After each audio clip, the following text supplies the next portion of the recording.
साथियों जय हिंद। साथियों आज हम अपने इस लेक्चर में 10 के दम सीरीज में बहुत ही इंपॉर्टेंट हिस्ट्री के 10 क्वेश्चन पर चर्चा करेंगे। साथियों ऐसे ही क्वेश्चन का कलेक्शन हमारी कैलिबर अड्डा के प्लेलिस्ट में 10 के दम सीरीज में है।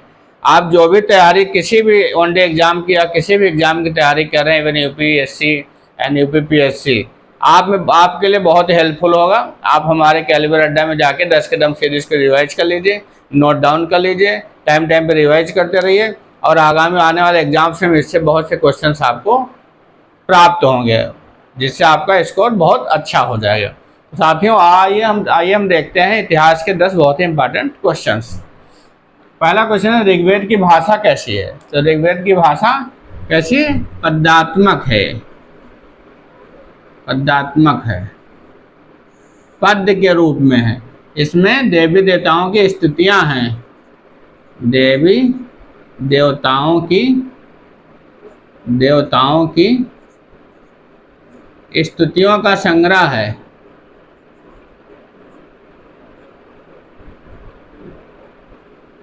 कितनी स्तुतियां हैं? 1028। मंडल कितने हैं? मंडल हैं 10। और क्वेश्चन आता है, प्राचीनतम मंडल कौन से माने जाते हैं? इसके प्राचीनतम मंडल 2 से 7, ये प्राचीनतम मंडल माने जाते हैं। 33 प्रकार के देवी देवताओं का इसमें उल्लेख है दोस्तों। और इसमें अष्टमा सदगमय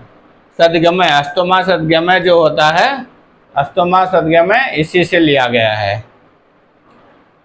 महावीर ने पार्श्वनाथ के कौन से सिद्धांतों को स्वीकार किया है? तो 4 सिद्धांत को स्वीकार किया दोस्तों। 4 सिद्धांतों को कौन कौन से हैं 4 सिद्धांत महावीर के?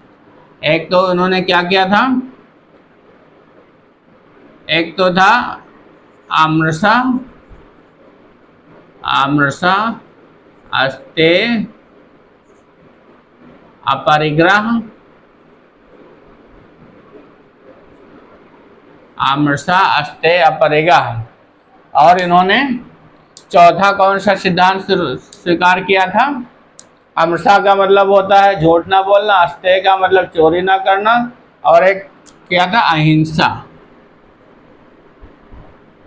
4 सिद्धांत इन्होंने किए थे, स्वीकार किए थे पार्श्वनाथ के। एक तो अहिंसा, हिंसा ना करना। आमरसा का मतलब झूठ ना बोलना। अस्तेय का मतलब क्या होता है?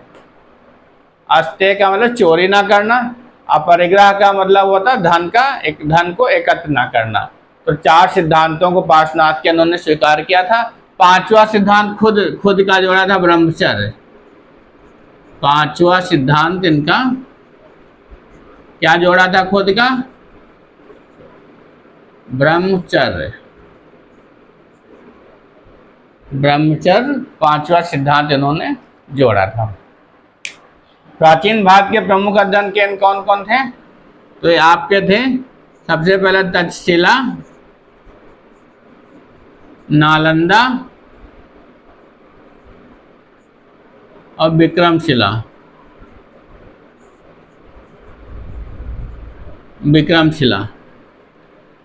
ये जो थे,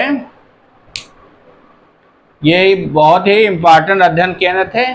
तक्षशिला इस समय जो है आपका पाकिस्तान में, वर्तमान में पंजाब प्रांत में रावलपिंडी से लगभग 18 मील की दूरी पे स्थित है। तक्षशिला जो था सबसे पुराना, सबसे विश्व का प्रथम अध्ययन केंद्र माना जाता है। इसमें लगभग 10,000 छात्र इससे शिक्षा ग्रहण करते थे। यहाँ तक कि विदेश के लोग भी आते थे यहाँ शिक्षा ग्रहण करने।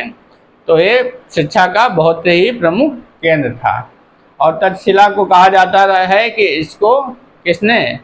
राम के भाई भरत के पुत्र तक्ष ने इसकी स्थापना की थी 700 ईसा पूर्व। पहले 700 ईस्वी के पहले इसने किसकी स्थापना की थी?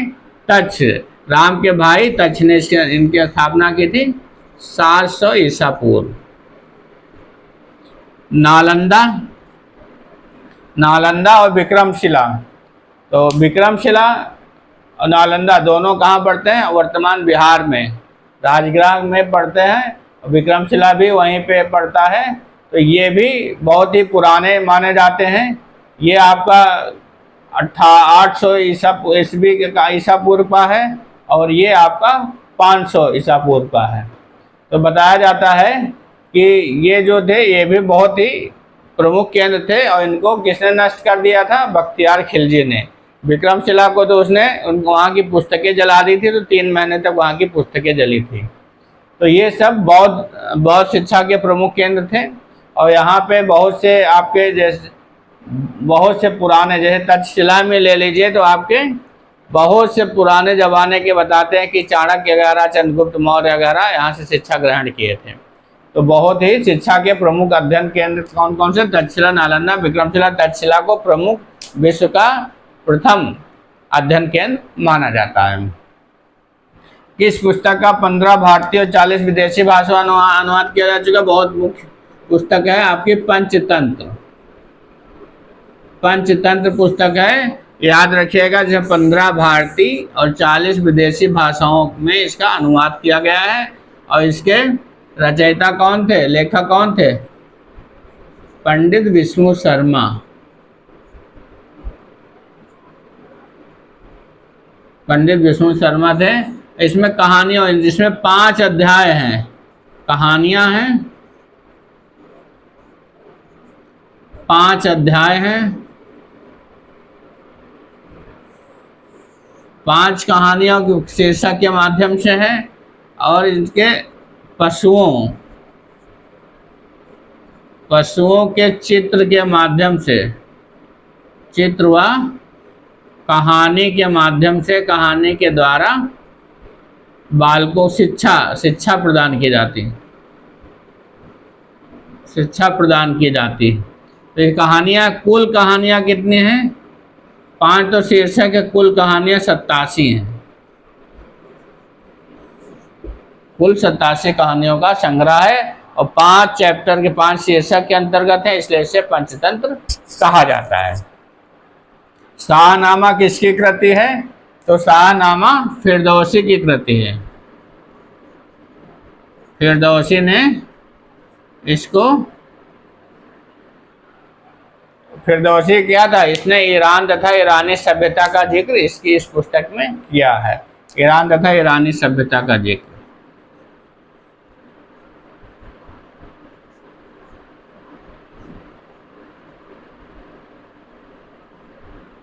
चाहे समझ लीजिए पर्शिया, वहीं पे पर्शिया इसको कहा जाता है। पर्शिया के बारे में इसने उल्लेख किया है। धर्म चक्र प्रवर्तन क्या है? तो धर्म चक्र प्रवर्तन, भगवान जो बुद्ध हैं, भगवान बुद्ध का पहला उपदेश ही धर्म चक्र प्रवर्तन के नाम से फेमस है। इनको बताते हैं कि 35 साल की आयु में ज्ञान प्राप्त हुआ तो इन्होंने निरंजना नदी में स्नान किया और वहाँ पे बनारस के पास एक स्थान है सारनाथ, वहाँ पर इनको ज्ञान की प्राप्त हुई। तो 35 साल के, तो भगवान बुद्ध का पहला जो उन्होंने उपदेश दिया था उसी के नाम पे ये धर्मचक्र प्रवर्तन उसी को कहा गया। किस मुस्लिम सेनापति ने सर्वप्रथम स्पेन पर आधिपत्य किया था? तो ये क्या था आपका? ये कहा जाता है कि बहुत बड़ा एक था सेनापति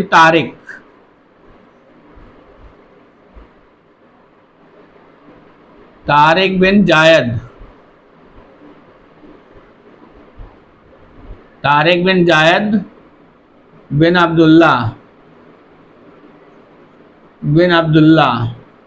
60 फारसी से तारिक कहा जाता है, कि बताते हैं इसलिए फेमस है कि 711 ईस्वी में इसने 10,000 सेना लेके, राजा था स्पेन का रोड्रिक, स्पेन के राजा रोड्रिक पर चढ़ाई कर दी। उसमें क्या था कि ये राजा व्यभिचारी था और ये मोरक्को का रहने वाला था तारिक, तो मोरक्को और स्पेन के बीच ज़्यादा अंतर नहीं है अगर आप देखें तो। इसने क्या किया, लेकिन ये वो यूरोप में पड़ता है, ये अफ्रीका में पड़ता है। स्पेन यूरोप में आता है और मोरक्को अफ्रीका में आता है। तो वहाँ की एक लड़की को राजा ने उसके साथ ज़बरदस्ती की थी, जिसकी सहायता के लिए इसने राजा को दंड देने के लिए 10,000 सेना के साथ, ये सेनापति था तो 10,000 सेना के साथ 40,000 राजा उनकी रोड्रिक की सेना थी उसके साथ युद्ध किया था और उसको पूरी तरीके से हरा के स्पेन पे पूरी तरीके से कब्जा कर लिया था। इसलिए ये बहुत फेमस हुआ। तारिक बिन जायद बिन अब्दुल्ला। पर्ल हार्बर क्या है? पर्ल हार्बर क्या है? ये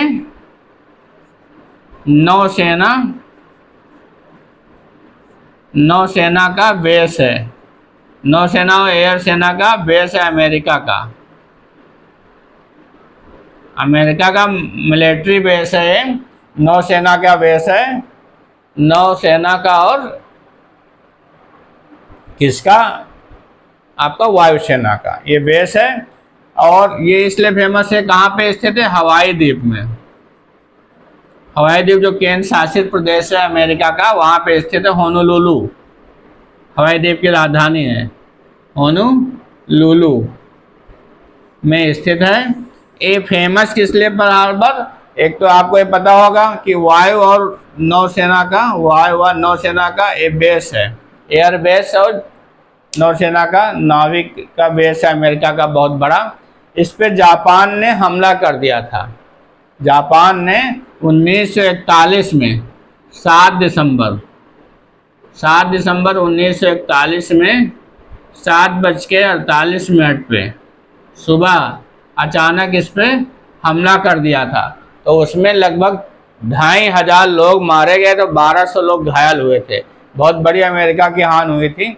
और इसको डाउट हो गया था इसको, जापान को, वर्ल्ड वार जो चल रहा था, कि ये मित्र देशों की सहायता कर सकता है। इसके युद्धपोत, इसका जो जल शक्ति है, नाविक शक्ति इसकी बहुत मजबूत थी। तो इसने पहले ही प्री प्लान्ड वेस में कि कभी ये इसको नष्ट कर दो जिससे इसकी सहायता ना आ पाए मित्र देशों को। जबकि उसी गलती का उसको खामियाजा भुगतना पड़ा। अमेरिका उसके दूसरे दिन से युद्ध में कूद पड़ा और इसको बुरी तरीके से बाद में एटम बम भी इसके ऊपर अमेरिका ने गिराए।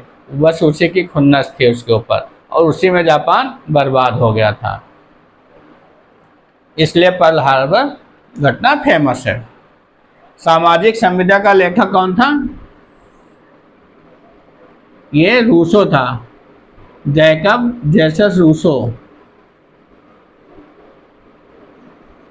जैकब जेसस रूसो कहते हैं इसे शॉर्ट फॉर्म। रूसो था, फ्रांसी था, ये फ्रांसीसी था, बहुत बड़ा फ्रांसीसी दार्शनिक और विद्वान था जैकब जेसस रूसो। आप इसको रूसो ही शॉर्ट में कह सकते हैं, रूसो। तो रूसो था जो एक बहुत फ्रांसीसी दार्शनिक था, विद्वान था, जिसने 1762 ईस्वी में राजनीतिक स्थिरता के लिए राजनीतिक संघ के गठन का सुझाव दिया। राजनीतिक संघ के गठन का सुझाव उसने अपनी पुस्तक सोशल कॉन्ट्रैक्ट में दी। इसकी सोच कहते हैं कि इसकी पुस्तक से ही रेवोल्यूशन आई, फ्रांस में क्रांति हुई। इंडियन लिबरल फेडरेशन की स्थापना किसने की?